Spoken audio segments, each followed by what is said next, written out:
नमस्कार दोस्तों, कैसे हैं आप लोग। आज फिर आपके सामने नया सेशन और इस सेशन ज्योग्राफी का चल रहा है, जैसा कि आप लोगों को पता ही होगा, है ना। तो चलिए स्टार्ट करते हैं आज का सेशन। चित्रकूट जलप्रपात, जिसे भारत का न्याग्रा कहा जाता है, वह स्थित है मध्य प्रदेश में, छत्तीसगढ़ में, उत्तराखंड में या झारखंड में। क्वेश्चन कह रहा है चित्रकूट जलप्रपात जिसे भारत का न्याग्रह कहा जाता है वह स्थित कहाँ है। ऑप्शन इसका बी होगा, इसका राइट आंसर है ना, वो छत्तीसगढ़ में स्थित है। काफ़ी अच्छा क्वेश्चन है ना। ये मैक्सिमम एग्जाम में आता है, कवर होता है, आप इसको ध्यान रखिएगा, इसको ध्यान में रखना। एशिया की सबसे बड़ी मीठे पानी का झील में से एक है, वेम्बनाड है, सांभर झील है, चिल्का लेक है या बुलर झील है। क्वेश्चन कह रहा है एशिया की सबसे बड़ी मीठे पानी का झीलों में से एक है, वो है ऑप्शन डी हो जाएगा इसका, बुलर झील है ना। बुलर झील किस राज्य या केंद्र शासित प्रदेश में स्थित है। हिमाचल प्रदेश में है, अरुणाचल प्रदेश में, उत्तराखंड या जम्मू कश्मीर में है। क्वेश्चन कह रहा है बुलर झील किस राज्य या केंद्र शासित प्रदेश में है। ऑप्शन डी होगा इसका राइट आंसर, ये जम्मू कश्मीर में है ना। और यहाँ पर देखिए एग्जामिनर का एग्जाम कैसे क्वेश्चन सेट किया जाता है। यहाँ दो शब्द यूज किया गया है ना, राज्य और केंद्र शासित प्रदेश दोनों यूज किया गया आपको कन्फ्यूज करने के लिए ना। तो आपको कन्फ्यूज नहीं करना है, आपको एकदम ध्यान में रखना है, रट के रखना है। कुंचिकल जलप्रपात स्थित है केरल में, कर्नाटक में, आंध्र प्रदेश या तेलंगाना में। क्वेश्चन कह रहा है कुंचिकल जलप्रपात स्थित है, वो हो जाएगा ऑप्शन बी हो जाएगा इसका राइट आंसर, कर्नाटक में है ना। निम्नलिखित में से विषम कौन सा है ना, कहने का मतलब कि चारों ऑप्शन में से कोई एक झील अलग है। डल झील, सांभर झील, वेम्बनाड झील या बुलर झील। क्वेश्चन कह रहा है निम्नलिखित में से विषम कौन सा है। बिल्कुल इस तरह का भी आपको क्वेश्चन एग्जाम में देखने को मिलेगा, है ना। और अक्सर एग्जाम में, हर एग्जाम में इस तरह का एक क्वेश्चन मिल ही जाता है ना। तो ये ऑप्शन बी हो जाएगा इसका राइट आंसर है ना, सांभर झील। क्या हो जाएगा, ऑप्शन बी हो जाएगा इसका राइट आंसर, सांभर झील। आप लोग ये कमेंट में करके बताइए कि सांभर झील किस स्टेट में पड़ता है, किस राज्य में या राजधानी में, केंद्र शासित प्रदेश में पड़ता है ना, ऑप्शन नहीं बताना है। किस झील का निर्माण क्रेटेशियम युग की विशाल चट्टानों पर उल्कापिंड के गिरने से हुआ था। लोनार, वेम्बनाड, रेकला या अंबाजारी। क्वेश्चन कह रहा है किस झील का निर्माण क्रेटेशियस युग की विशाल चट्टानों पर उल्कापिंड के गिरने से हुआ था। तो ऑप्शन ए हो जाएगा इसका राइट आंसर, लोनार झील का है ना। लोनार झील का जो निर्माण हुआ था उल्कापिंड गिरने से हुआ था ना। सरक्रिक के बारे में सही कथन कौन सा है। यह भारत और पाकिस्तान के बीच की सीमा बनाता है, यह झेलम नदी को विभाजित करता है, यह भारत म्यांमार सीमा बनाता है, यह बंगाल की खाड़ी का द्वीप है। क्वेश्चन कह रहा है सरक्रिक के बारे में सही कथन बताना है ना। ऑप्शन ए हो जाएगा इसका राइट आंसर है ना। ये मेरे ख्याल से तो अच्छा क्वेश्चन है, आप लोग को पता ही होगा है ना। ये भारत और पाकिस्तान के बीच का सीमा बनाता है। इस क्वेश्चन का पूछने का और भी तरीका है ना, जैसे कि क्वेश्चन हम बताते कि भारत और पाकिस्तान के जो बीच का सीमा है, बॉर्डर है, उसको क्या कहता है ना, तो उसको नाम कहता है सरक्रिक है ना। निम्नलिखित कथनों पर विचार कीजिए। हिमालय केवल 5 राज्यों में फैला है, पश्चिमी घाट केवल 5 राज्यों में फैले हैं, पुलकट झील 2 राज्यों में फैली है ना। आपको कथन दिया हुआ है, नीचे देखना है, बताना है ना। 4 ऑप्शन दिया, चारों में से कोई एक ऑप्शन होगा, है ना। कह रहा है निम्न कथनों पर विचार कीजिए, कोई एक कथन सही है और सही कथन को आपको बताना है ना। हिमालय केवल 5 राज्य में है, पश्चिमी घाटी केवल 5 राज्यों में फैले हैं, ये पुलकट झील 2 राज्यों में है। तो ये ऑप्शन बी सही होगा जाएगा, 3 सही हो जाएगा, है ना। ऑप्शन पुलकट झील 2 राज्यों में फैली है ना। कहने का मतलब कि ऑप्शन बी हो जाएगा, है ना। लास्ट वाला सही था, ये वाला, इसके कारण ये ऑप्शन बी सही हुआ, ऑप्शन सी, बाकी ये तीनों गलत है। यदि हिमालय पर्वत श्रेणी में ना होती तो उत्तर भारत पर संभावित प्रभावित होते साइबेरिया शीत लहरों का प्रभाव, सिंधु गंगा मैदान में जलोढ़ मृदा का अभाव या मानसून प्रणाली में परिवर्तन, है ना। नीचे ऑप्शन फिर सेम टाइप का क्वेश्चन दिया, आपको बताना है ना। क्वेश्चन कह रहा है यदि हिमालय पर्वत श्रेणी ना होती तो भारत पर संभावित क्या होता है ना। तो इसका आंसर ये भी होगा, साइबेरिया शीत लहरों का प्रभाव इफेक्ट, ये भी देखने, इसमें भी चेंजिंग देखने को मिलता है ना। सिंधु गंगा मैदान में जलोढ़ मृदा का अभाव है ना, ये भी देखने को मिलता है। और मानसून प्रणाली में परिवर्तन है ना, कहने का मतलब कि परिवर्तन, कहने का मतलब कि राजस्थानी जो रेगिस्तानी एरिया उसमें भी अत्यधिक होता है ना, कहने का मतलब कि ये तीनों सही है ना, ऑप्शन डी हो जाएगा इसका राइट आंसर।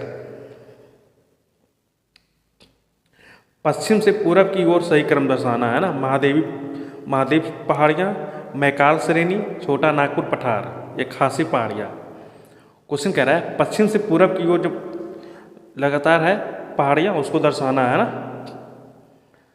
तो पश्चिम से पूरब की ओर अगर करते चले तो एक लाइन से ही सही हो जाएगा है ना, 1 नंबर पे ये, 2 नंबर पे, और ये 3 नंबर पे, और ये 4 नंबर पे है ना, कहने का मतलब कि एक लाइन से ही आप लोग का सही हो गया, ऑप्शन बी सही हो जाएगा, 1 2 3 4 है ना। अच्छा क्वेश्चन है, इसको भी आपको ध्यान में रखना है ना। माउंट एवरेस्ट की पहचान करने वाला व्यक्ति कौन था? भूवैज्ञानिक, सर्वेक्षक, ज्योतिष या वैज्ञानिक? ये भी अच्छा क्वेश्चन है, क्योंकि ये अच्छा क्वेश्चन इसलिए क्योंकि इसमें जो ऑप्शन दिया हुआ है काफ़ी मतलब कि क्रिटिकल, ये टेक्निकल शब्द यूज किया गया है ना। क्वेश्चन कह रहा है माउंट एवरेस्ट की पहचान करने वाला व्यक्ति कौन था? हो जाएगा सर्वेक्षक है ना, ऑप्शन भी हो जाएगा इसका राइट आंसर।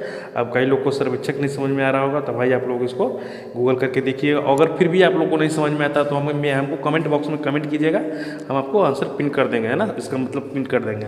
तब तक आप लोग इसको देखने का प्रयास कीजिए है ना।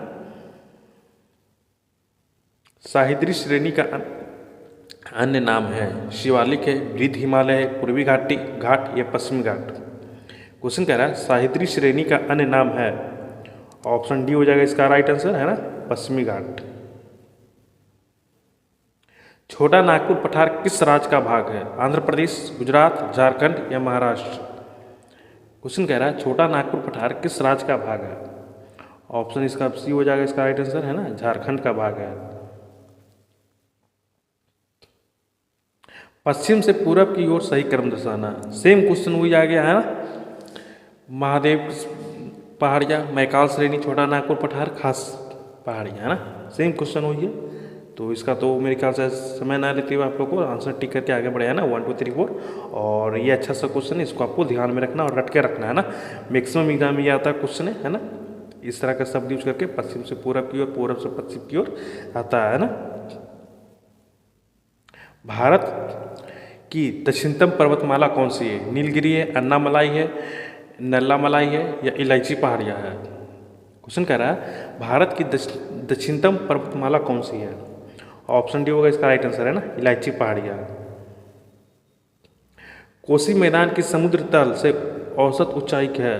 300 मीटर, 150 मीटर, 100 मीटर या 30 मीटर? क्वेश्चन कह रहा है कोसी मैदान की समुद्र तल से औसत ऊंचाई क्या है?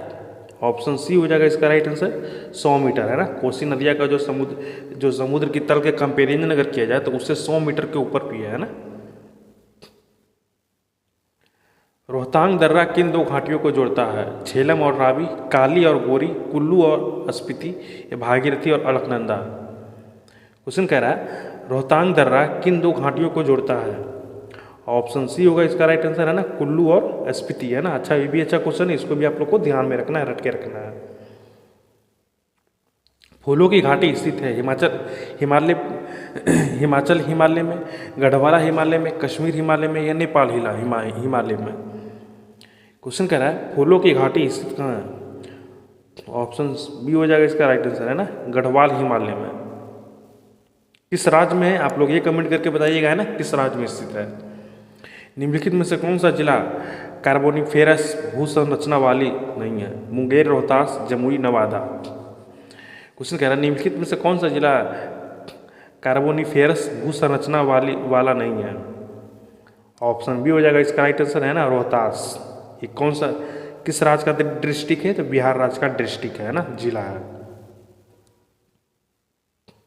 जहाँ पूर्वी घाट और पश्चिमी घाट मिलते हैं वो कौन सी पहाड़ियाँ स्थित है?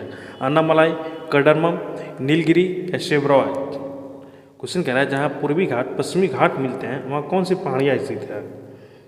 ऑप्शन सी हो जाएगा इसका राइट आंसर है ना, नीलगिरी है ना, इसको नीलगिरी के नाम से जाते हैं। कहाँ जानते हैं, जहाँ पूर्वी घाट और पश्चिमी घाट मिलते हैं ना। तो ये भी अच्छा क्वेश्चन है, इसको भी ध्यान में रखना है। और ये 20 क्वेश्चन का छोटा सा क्वेश्चन ये सेशन था, है ना। और कैसा लगा आप लोग को, कितना सही हो, आप लोग कमेंट करके बताइएगा, है ना। अगर इस वीडियो में कुछ सुधार करने की जरूरत है तो वो भी बताइएगा, हम उसको भी सुधार करेंगे। और एक बात याद रखिएगा भाई, हम जितना करवा रहे हैं वो कर लीजिए, आप लोग के लिए मोर देन इनफ है ना। बस हाँ, एक बात कहना चाहेंगे कि आप लोग को जो करवा रहे हैं वो समझ कर कीजिए क्वेश्चन, है ना कि रट कर। समझने से ये होता है कि एग्जामिनर कई बार ऐसा क्वेश्चन देखिए जो हम करवाते वही आता है। बस होता क्या है कि एग्जामिनर थोड़ा सा सब इधर उधर चेंज कर देता है, तो आपके सामने वो क्वेश्चन नया बनता है और हार्ड बनता है ना। तो इसीलिए आग्रह करते कि भाई आप लोग समझ कर पढ़िए, देख कर पढ़िए, ना कि रट कर पढ़िए, है ना। और जैसा होगा आप लोग कमेंट करके बताइएगा। तो ठीक है, मिलते हैं अगले सेशन में, है ना। तब तक के लिए थैंक यू।